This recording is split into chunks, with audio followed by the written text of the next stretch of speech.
अस्सलाम वालेकुम dear students. Allama Iqbal open university course code 5405 and 1429 ये दोनों बिजनेस मैथमेटिक्स के लिए यूज़ होते हैं, जो कि बीएस, बीकॉम, एडी और सिंपल बीए क्लासेस के लिए अल्लामा इकबाल ओपन यूनिवर्सिटी में यूज़ होते हैं। तो डियर स्टूडेंट्स, आइए आज हम अपने लेक्चर की तरफ बढ़ते हैं। जी डियर स्टूडेंट्स, हम चैप्टर नंबर 4 यानी यूनिट नंबर 4, इसका नाम है लीनियर इक्वेशन, उसका मुताला कर रहे हैं। तो आज जो हम टॉपिक डिस्कस करने जा रहे हैं वो है हमारा इंट्रोडक्शन है चैप्टर नंबर 4 का। तो आइए हम चैप्टर नंबर 4 के इंट्रोडक्शन की तरफ बढ़ते हैं। जी डियर स्टूडेंट्स, आज हम अपने टॉपिक 4.10 की तरफ चलते हैं कि स्लोप ऑफ इंटरसेप्ट फॉर्म क्या होता है। कहता the equation of any straight line is called linear equation which can be expressed and written as y is equal to mx plus c। ठीक है, यानी कि किसी भी स्ट्रेट लाइन की इक्वेशन को आप इस तरह जाहिर कर सकते हैं y is equal to mx plus c, जबकि m इसमें स्लोप होता है और b जो होता है इसमें y intersection of the line होता है। ठीक है, और c हमारे पास यहाँ पर कांस्टेंट होता है। अब हम एग्जांपल की तरफ आते हैं कि y is equal to 2x plus 3 है, whereas y intercept is 3 and slope of the given equation is m is equal to 2। ठीक है, यानी कि इसने एग्जांपल में शो किया है कि अगर आपके पास y is equal to 2x plus 3 हो तो y के बराबर है, m किसके बराबर हो गया, वो यहाँ पर 2 के बराबर हो गया, और जो है c आपके पास कांस्टेंट जो है वो आपके पास क्या है, जो कि y इंटरसेप्ट है वो आपके पास 3 के बराबर हो गया। तो ये इसके स्लोप ऑफ इंटरसेप्ट फॉर्म आ गई y is equal to mx plus c। अब हम एग्जाम्पल नंबर 9 की तरफ मूव करते हैं। कहता है कि मैन्युफैक्चरर्स है total cost consist of a fix overhead of $200 plus production cost of $50 per unit. ठीक है, कहता है कि मैन्युफैक्चरर है जो कि जिसका सारा कुछ जो डिपेंड करता है वो किस चीज़ के ऊपर है कि 200 जो है डॉलर्स उसकी जो प्लस प्रोडक्शन है और कॉस्ट पर यूनिट जो है वो $50 है। ठीक हो गया, ये फिक्स्ड ओवरहेड जो है वो $200 है और प्लस प्रोडक्शन कॉस्ट है उसकी वो $50 पर यूनिट है।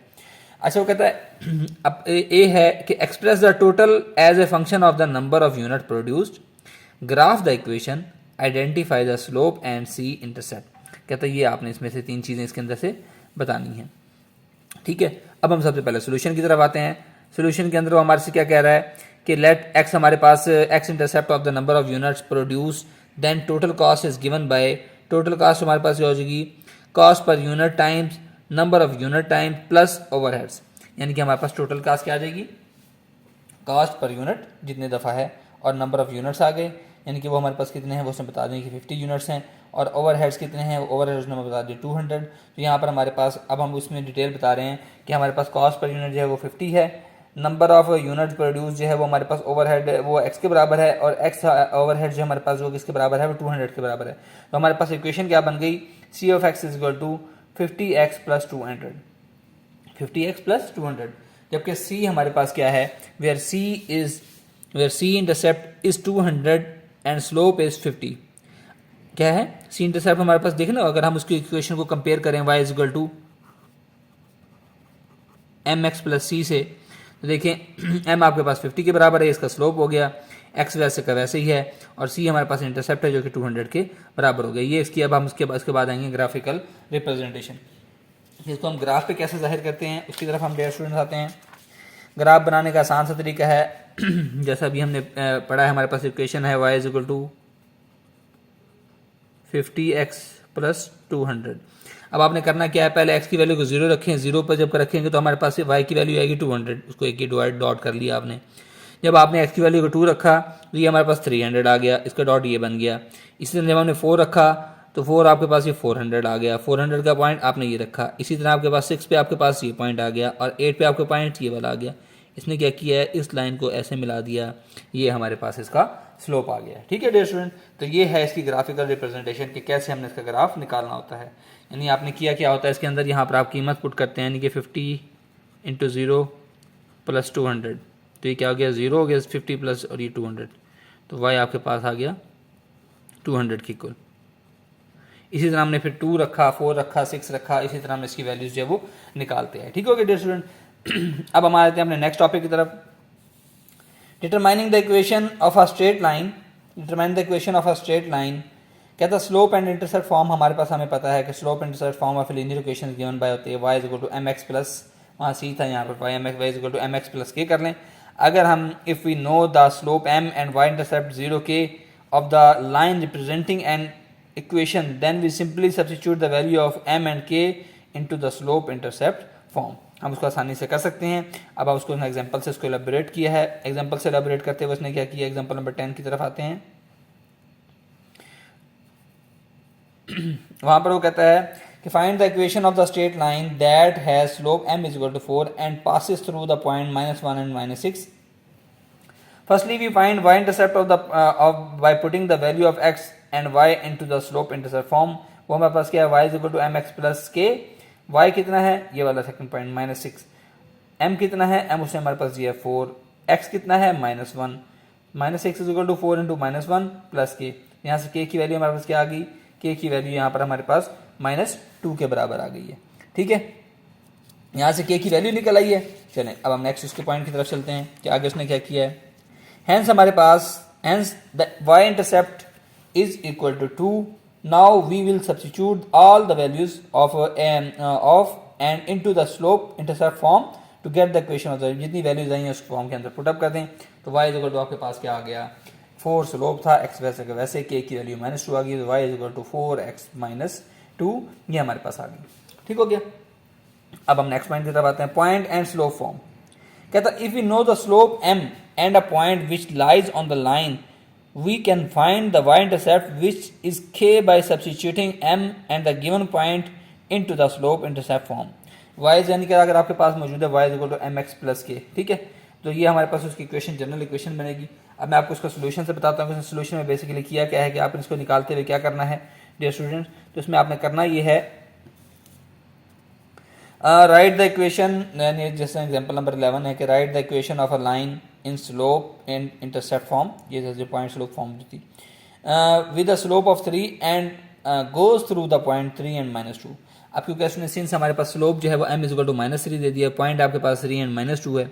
We substitute these values into intercept form. y is equal to mx plus k में, तो y इज इक्वल टू -2 है, m आपके पास -3 है और x आपके पास जो है वो आपके पास 3 है प्लस k, तो -3 और ये +3 -9 हो गया, ये इधर आकर +7 हो गया, +9 हो जाएगा, +9 में से -2 निकालेंगे तो 7 आ गया. k is equal to 7. Hence the equation of अ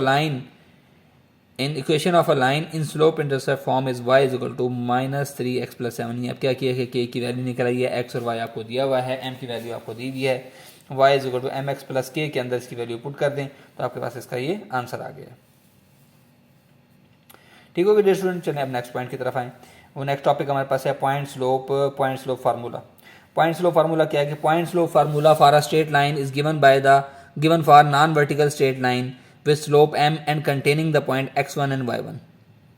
कहता है हमारे पास जो पॉइंट स्लोप फार्मूला होता है वो बेसिकली क्या होता है, is given for non vertical straight line के लिए होता है, जिसमें m जो है वो स्लोप होता है, x1 और y1 एक पॉइंट होता है. The slope of the line connecting x1 y1 with any other point x and y on the line would be expressed. तो हमारे पास उसके निकालने का सिंपल फार्मूला क्या हो जाता है, वो हमारे पास सिंपल फार्मूला उसका निकल आता है m is equal to y minus y1 over x minus x1. यानी कि ये हमारे पास है पॉइंट स्लोप फार्मूला कि अगर आपने पॉइंट स्लोप फार्मूला निकालना है, दो पॉइंट्स हैं उनके y स्लोप का फार्मूला होता है y minus y1 over x minus x1. ठीक है, यहाँ से अगर आप इक्वेशन निकालना चाहें, इक्वेशन बड़े आसानी से निकल आएगी कि by rearranging them we can get the point y minus y1 is equal to m into x minus x1. ये हमारे पास इसकी इक्वेशन निकल आएगी, इसका फार्मूला निकल आएगा. अब हम इस एग्जांपल नंबर 12 से इसको एलैबोरेट करते हैं. वो कहता है find the equation of the straight line that has a slope m is equal to 4 and passes through the point 1 and -6. अब आपके पास यहाँ पर चीज़ें क्या की दी हुई हैं, m आपके पास 4 दिया हुआ है, x1 आपके पास -1 दिया हुआ है और y आपके पास y1 जो है वो -6 दिया हुआ है. यानी कि ये जो पॉइंट है ये x1 एंड y1 है. आपके पास फार्मूला क्या है, जो अभी हमने ऊपर डिस्कस किया, y minus y1 is equal to m into x minus x1. तो y माइनस y1 की वैल्यू आपके पास क्या है, वो -6 है, इज इक्वल टू m 4 है, x माइनस x1 क्या है, x माइनस इंटू -1. ये हो गया y plus 6 is equal to 4x plus 4.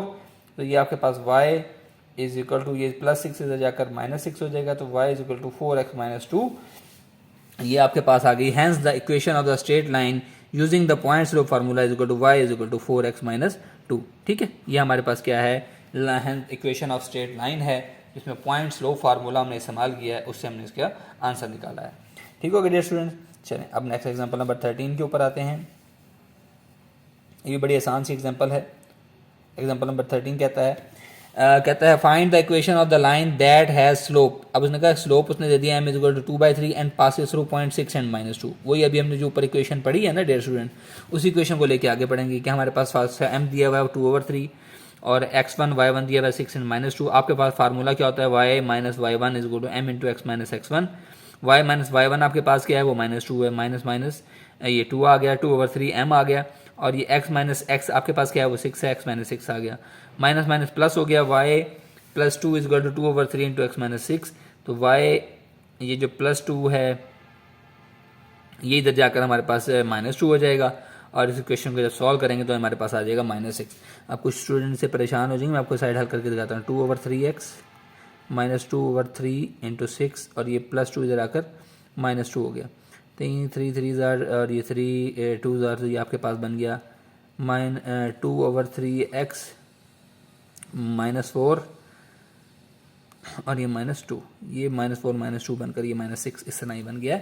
तो कहीं आप इस चीज़ से कंफ्यूज ना हो जाएंगे भी ये कहाँ से आ गया, इसलिए मैंने आपकी आसानी के लिए इसको यहाँ पर सॉल्व भी कर दिया है भाई हाथ से जो है ना अपने। अच्छा जी, अब हम नेक्स्ट बात पर आते हैं कि 2 पॉइंट्स फार्मूला क्या होता है, 2 पॉइंट्स फॉर्म क्या होती है। अभी हमने पढ़ा था ऊपर सिर्फ सिंपली कि m is equal to y minus y1 into x y minus y1 is equal to m into x minus x1। ठीक है, ये अगर हमारे पास स्लोप का फार्मूला था m is equal to y minus y1 over x minus x1। ठीक है, ये हमारे पास फार्मूला था ना। अब ये हमारे पास वो था पॉइंट एंड स्लोप फार्मूला, यानी एक पॉइंट दिया होता था और एक स्लोप दिया होता था। अब ये जो हमारे पास आ रहा है इसमें 2 पॉइंट्स दिए हुए हैं। ठीक है, assume that we given the coordinates of 2 points which lie on a straight line, के 2 पॉइंट्स दिए हुए हैं। We can determine the slope of any line by using 2 points formula. वो हमारे पास क्या होती है, 2 points formula m is equal to y2 minus y1 over x2 minus x1। ये हमारे पास 2 पॉइंट्स फार्मूला निकालने का तरीका है, बिल्कुल आसान सा।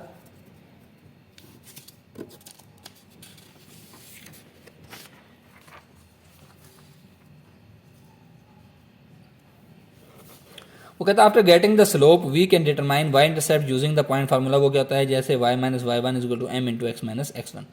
अब हम उसके एग्जांपल पर आते हैं। एग्जांपल नंबर 14 है। एग्जांपल नंबर 14 के write the equation of a line in slope intercept form that goes through 2 points -1 and 4 2 and -2। Firstly we find the slope. सबसे पहले हम इसका स्लोप मालूम करेंगे। इसके लिए वो कह रहा है, वो आपके पास फार्मूला क्या होता है, m is equal to y2 minus y1 over x2 minus x1। अब ये आपके पास क्या है, ये आपके पास है x1 और ये y1 है। ये आपके पास क्या है, ये आपके पास x2 और y2 है। जब हम फार्मूला पुटअप किया m is equal to y2 minus y1 over x2 minus x1 है, तो हमें आपके पास इन दोनों सब की वैल्यूज पुटअप कर दी, -2 एंड -4 ओवर 2 इंटू -1। तो ये आपके पास बन गया -6 ओवर, ये आपके पास बच गया 2 इंटू -1, ये माइनस माइनस प्लस हो गया, 3 बच गया, तो 3 और ये आपके पास आ गया -2। m इज इक्वल आपके पास आ गया -2 के बराबर। अब हमने क्या निकालनी है, हम now we will find the y intercept by using point table formula. वो क्या है, y minus y1 is equal to m into x minus x1। m आपके पास -2 निकाला आपने अभी, ठीक है, और कोऑर्डिनेट पॉइंट जो है वो 1 एंड -1 एंड 4 है, ठीक है, यानी कि जो कि x1 और y1 है। तो यहाँ पर फार्मूले में जब हमने दर्ज किया इसके अंदर y minus 4 is equal to -2 into x minus into -1, y minus 4 is equal to minus 2x minus 2, y is equal to minus 2x plus 2. Hence, the equation of line that goes through the points -1 and 4 and point 2 and -2 is equal to y minus 2x plus 2, where m is the slope is equal to -2 and k-intercept is also equal to 2. This is the solution of our example. चलिए अब हम example number 15 की तरफ आएंगे। वो भी इसी तरह find the equation of a line passing through 2 and -3 and 4 and 3, यानी 2 पॉइंट दे दिए x1 और y1 और x2 और y2। आपके पास क्या निकालना है, इक्वेशन निकालनी है। सबसे पहले हम क्या करेंगे, हम स्लोप निकालेंगे, m is equal to y2 minus y1 over x2 minus x1। ये आपके पास जो है वो x1 y1 है, ये आपके पास x2 और ये y2 है।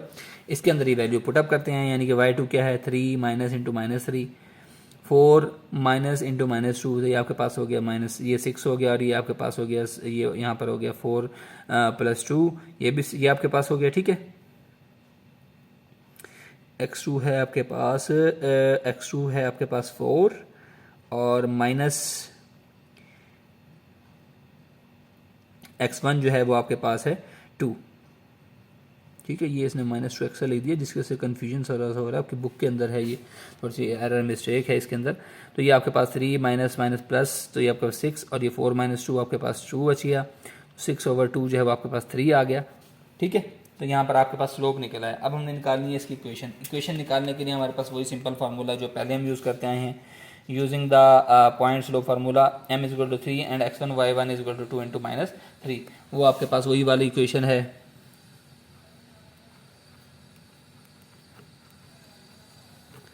इसके अंदर आप वैल्यूज आप पुटअप कर दें। y minus into -3 = 3 × x-2, y + 3 = 3x - 6, y = 3x - 9। ये हमारे पास इसका आंसर आ गया। 4.11.5 है हमारे पास। Parallel line and perpendicular lines क्या होती हैं?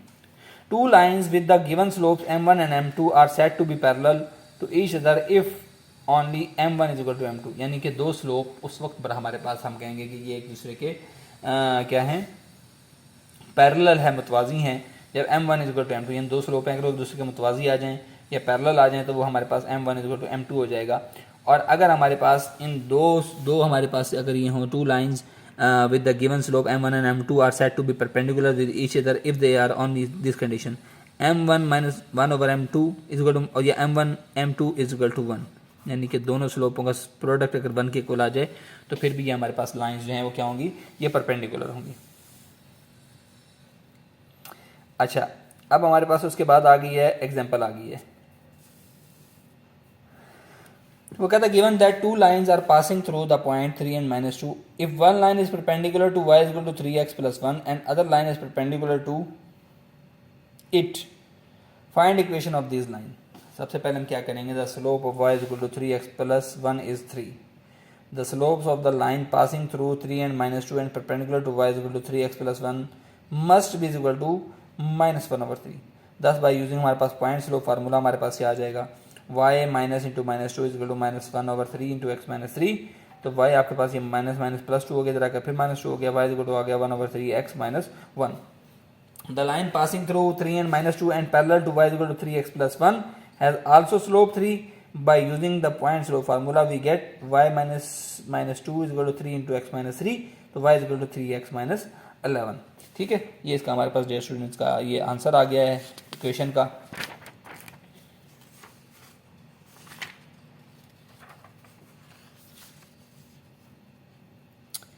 अच्छा, जो अगली बात आ रही है supply and demands.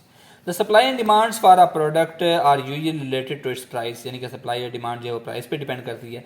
If the supply dominates the demand the price usually tends to go down. कहता है कि अगर आपके पास सप्लाई डोमिनेट्स हो जाए, ज़्यादा हो जाए, द डिमांड से ज़्यादा, तो उसकी प्राइस कम होती है। यानी आपको पता है कि कोई चीज़ जब आपके मार्केट में अंदर ज़्यादा आ जाए तो ऑटोमेटिकली उसकी कीमत जो है वो कम हो जाती है। और if the demand dominates the supply, की अगर डिमांड ज़्यादा हो सप्लाई कम हो, the price usually tends to rise. तो ultimately these prices moves towards an equilibrium price at which the supply and demand become equal। तो ये हमारे पास इसका एनालिसिस होगा। अब हम सपोज करते हैं एग्जांपल नंबर 17 के, suppose that at price of $9 per box of apples the supply and demand are 3,20,000 and 2 lakh boxes respectively। At a price of $8.5 each box, the supply and demand will be 2,70,000 and 3 lakh respectively। ठीक है, उसने आपको बता दिया। अब उसमें कहता है आपने इसमें तीन चीज़ें मालूम करनी है। वो तीन चीज़ें कौन कौन सी हैं?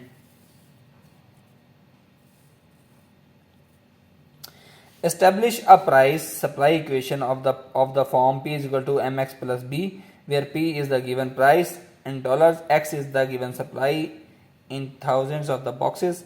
Establish a price demand equation of the form P = mx + b, where P is the given price in dollars and x is the given demand in thousands of boxes। Graph the price, supply and price demand equation in same coordinate system and find equilibrium point. हम सबसे पहले अपने पहले solution की तरफ आते हैं। अब क्या है सप्लाई इक्वेशन के लिए? सप्लाई इक्वेशन के लिए हमारे पास पॉइंट्स हैं। We find 2 points of the form QP that are on supply line, the slope of the line passing through 320 and 9। यानी कि पहला पॉइंट किससे लेंगे? इससे लेंगे 320 and 9 पेन है हमारे पास, ये आ गया पहला। ठीक है, और दूसरा पॉइंट हमने क्या लेना है, वो हमने दूसरे से लेना है 270 एंड 8.5। तो हमारे पास स्लोप निकालने का फार्मूला वही वाला है y2 minus y1 over x2 minus x1। तो 8.5 माइनस 9 ओवर 270 माइनस 320, इसको सॉल्व किया तो हमारे पास आ गया 0.0।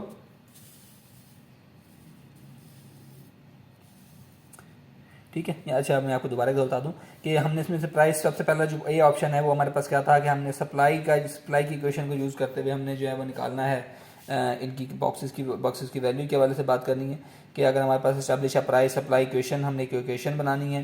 तो हमने क्या किया, सबसे पहले for the price supply equation हमने सबसे पहले चाहिए थे सप्लाई के फॉर्म कौन कौन से हैं।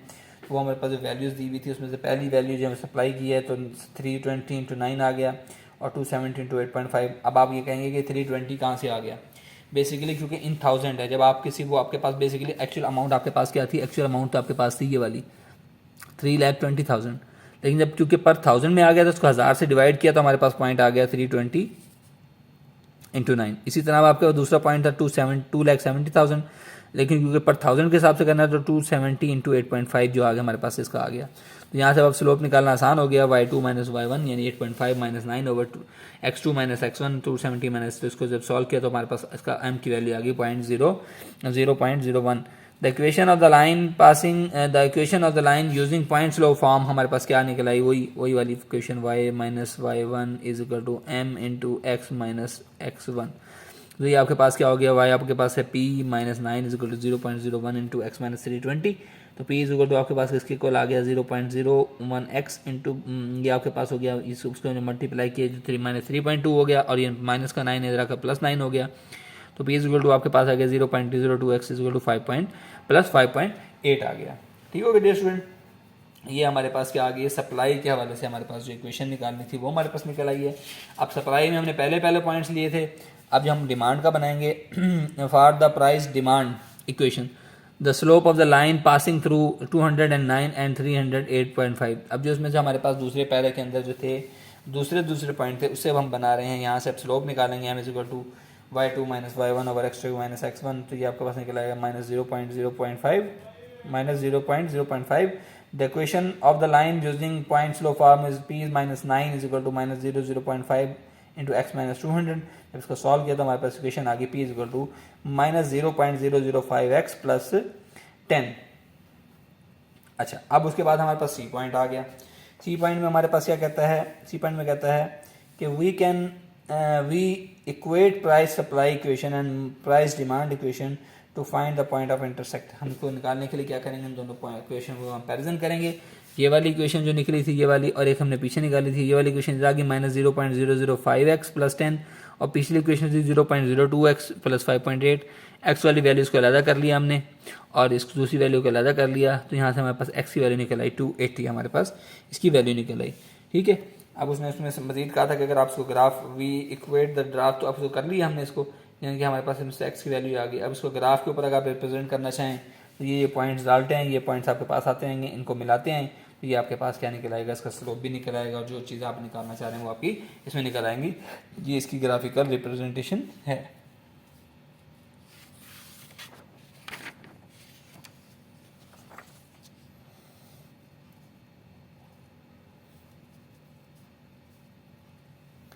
टॉपिक आ गया 4.12 लीनियर इक्वेशंस इन्वॉल्विंग मोर देन 2 वेरिएबल। अभी तक हम लीनियर इक्वेशन पढ़ते हैं में 2 वेरिएबल से, अब अगर हमारे पास उसके 3 वेरिएबल आ जाएं।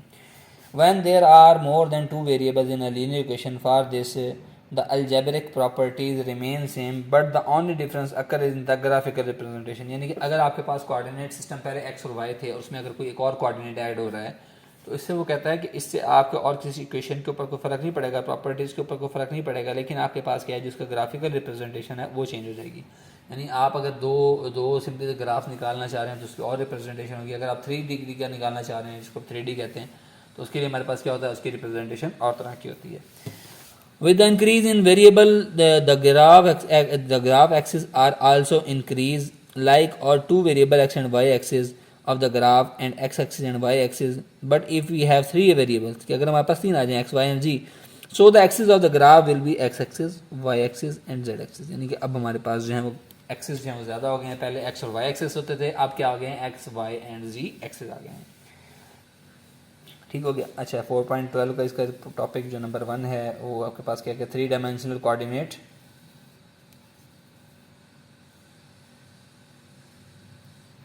थ्री डायमेंशनल कोऑर्डिनेट सिस्टम क्या कहता है कि 3 dimensional square space can be described by using a 3 dimensional coordinate system कि if 3 dimension we use 3 dimensional coordinates which are X Y and Z, यानी कि इनको ज़ाहिर करने के लिए कहते हैं कि एक्स वाई और जी 3 कोऑर्डिनेट सिस्टम लेते हैं। These coordinates are perpendicular to each other and intersect each other at point 0 0। ये जो तीनों कोऑर्डिनेट्स हैं ये एक दूसरे के साथ 90 का ज़ाविया बनाते हैं। बेसिकली ये आपको नज़र नहीं आ रहा, लेकिन बेसिकली ये इस तरह का होता है। जो जी एक्सिस होता है ना, जी एक्सिस एक्स एक्सिस कह लो, ये इस तरह हो जाता है। जैसे ऐसे कर लें इसको, सीधी एक पेंसिल खड़ी कर लें, तीसरा ही होता है। ये तीनों के साथ एक्स एक्सिस वाई और जेड एक्सिस एक दूसरे का 90 का ज़ाविया बना रहे होते हैं। इनके 3 पॉइंट्स होते हैं एक्स वाई एंड जी। तो इसके अंदर हमने इसकी ग्राफिकल रिप्रेजेंटेशन भी शो कर दी है और उस पॉइंट को ज़ाहिर किया जाता है 0 0 0। जो हमारे पास ये पॉइंट बनता है कि as the coordinate axes in 2 dimension drives the plane into 4 quadrants, similarly the axes in 3 dimension drive the 3 space into 8 octants. ठीक है, ये इसका यहाँ से साथ इसका ग्राफ भी आ गया डियर स्टूडेंट्स। अच्छा उसके बाद हम आते हैं टॉपिक नंबर 4.12 पे, इक्वेशन इन्वॉल्विंग 3 वेरिएबल्स। जिस तरह हमारे पास था कि the standard form of the linear equation involving 3 variable is a1 x1 plus a2 x2 plus a3 x3 is equal to b, जबकि a1 a2 और b a3 और b जो है कांस्टेंट है, जबकि x1 x2 और x3 are variable. Number of variables in equation determine the number of dimensions required to represent the equation graphically. Since the above equation have 3 variables, so we have the 3-dimensional coordinate system to represent the equation. Example number 18 की तरफ हम move करते हैं कि given the equation 2x plus 3y plus 4z is equal to 12, determine the coordinates of x, y and z intercepts.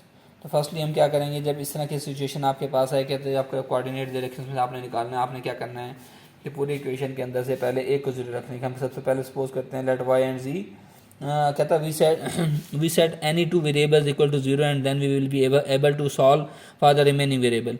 अब क्या है, जो इक्वेशन दी हुई है इसमें 2 को 0 रखने, पहले y और z को 0 रखिए तो आपके पास आ गया 2x इक्वल टू 12 और x इक्वल टू 6 आ गया, एक पॉइंट आ गया।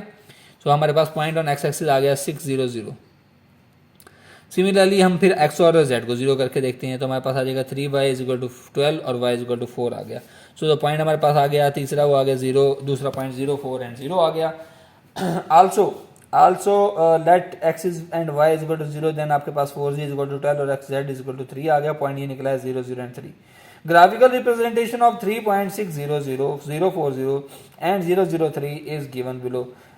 The colored shape shown the graphical representation of the equation. The equation involving more than 3 variables. When we have more than 3 variables and equation then we need more than 3 dimensions to represent it graphically. We cannot visualize the graphical representation of the such equation. The term hyperline is used